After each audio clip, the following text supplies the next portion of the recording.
আসসালামু আলাইকুম ওয়া রাহমাতুল্লাহি তাআলা ওয়া বারাকাতুহু।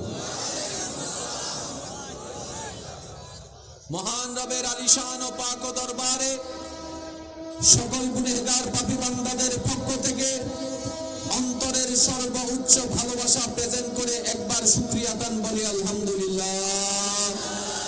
আর একটু ঈমানি আওয়াজে বলি আলহামদুলিল্লাহ। এই মাহফিল যারা আয়োজন করেছেন, এই আয়োজন করার জন্য যারা যেভাবে সহযোগিতা করেছেন, আমরা যারা উপস্থিত হয়েছি, আমরা যারা দূর থেকে শুনছি, আল্লাহ তাআলা আমাদের সকলের জীবনের অতীতকালের জানা অজানা সমস্ত কবিরা সগীরা গুনাহ মাফ করে দিক।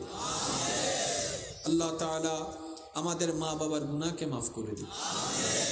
এই মুহূর্তে এই এলাকায় এবং আমাদের যত আত্মীয় স্বজন কবরের আযাবে কষ্ট পাচ্ছে, এই মেহফিলের উসিলায় সকল বান্দার দোয়ার উসিলায় আল্লাহ তাআলা প্রতিটি কবরবাসীকে আযাব থেকে মুক্তি দান করুন।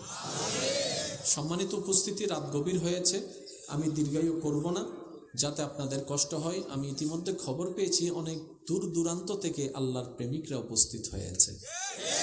কারণ সব দিক দিয়ে আমি বিবেচনা করে যেহেতু আমাকে আবার ব্যাক করতে হবে, আমি মোটামুটি আপনাদের কাছ থেকে দোয়া নিয়ে ইনশাল্লাহ বিদায় নিব। কিন্তু সবার কাছে বিনয়ের সাথে শ্রদ্ধার সাথে আমার একটা অনুরোধ, যতক্ষণ পর্যন্ত আমার মওলা দয়া করে আমাকে বলার তৌফিক দান করেন, এই সময়টুকু সবাই মনের কান দিয়ে শোনার চেষ্টা করবেন ইনশাল্লাহ। আমি অদম অযোগ্য গুনাহগার পাপী বান্দার কোনো কথা কাউকে গ্রহণ করতে হবে না। তবে আপনার ঈমানি ভাই হিসাবে আপনার কাছে আমার একটি আবদার, প্রত্যেকটি কথা মনের কান দিয়ে শোনার পর নিজের বিবেকের আদালতে নিরপেক্ষ বিচারক হয়ে প্লাস মাইনাস দিয়ে হিসাব করে দেখবেন। যদি সঠিক মনে হয় গ্রহণ করবেন, ভুল মনে হইলে বাদ দিবেন, কোনো সমস্যা নেই। তৃতীয় নম্বর অনুরোধ, আমাকে একটু আওয়াজ দিয়ে সহযোগিতা করতে হবে। যারা যারা করতে রাজি আছেন একবার বলেন মারহাবা, আর একটু আস্তে করে বলেন মারহাবা। সময় যেহেতু অল্প, খুব গভীরেও যাব না, বেশি হালকাতেও যাব না, কিন্তু এতটুক আমি বুঝতে পারছি আজকের এই অডিয়েন্স দেখে যুবকদের ঢল নেমেছে আজকে এই এলাকায়। যুবকদেরকে যদি প্রশ্ন করা হয় কিসের আকর্ষণে তুমি আজকে এই জায়গায় উপস্থিত হলা, এই যুবক আওয়াজ করে বলবে আল্লাহর নবীর মহব্বত নিয়ে উপস্থিত হয়েছে।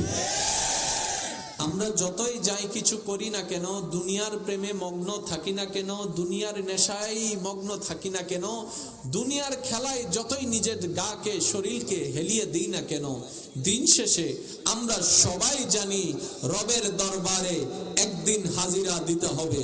আমরা সবাই জানি একদিন কবরের অন্ধকার ঘর আমার সঙ্গী হয়ে যাবে। সেই দিন কিভাবে পার পাবো সেই চিন্তা আল্লাহর রহমতে দিন দিন যত যাচ্ছে যুবকদের মাথায় সেটা আসছে। তাই তো অনেক যুবক এক সময় নেশা করত, এখন 5 ওয়াক্তের নেশায় পড়ে গিয়েছে।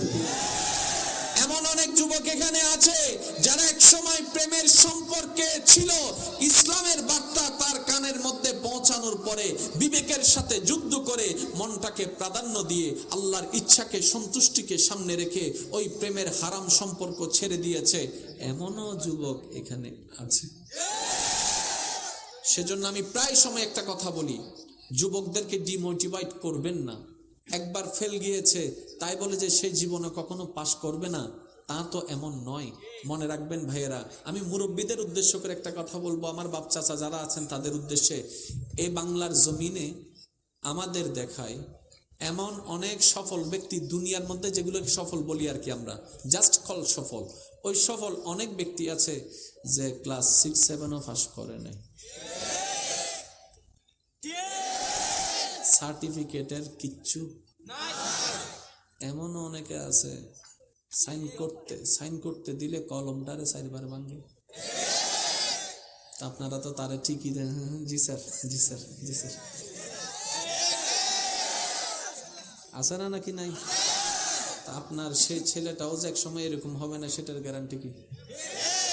এবার আমার যুবক ভাইয়ের আওয়াজ দিয়ে বলুন তো, রিজিকের মালিককে, সম্মানের মালিককে, হায়াতের মালিককে, তো তো সবকিছুর মালিক যেহেতু আছে, ওই মালিকটা তো শেষ হয়ে যায় নাই,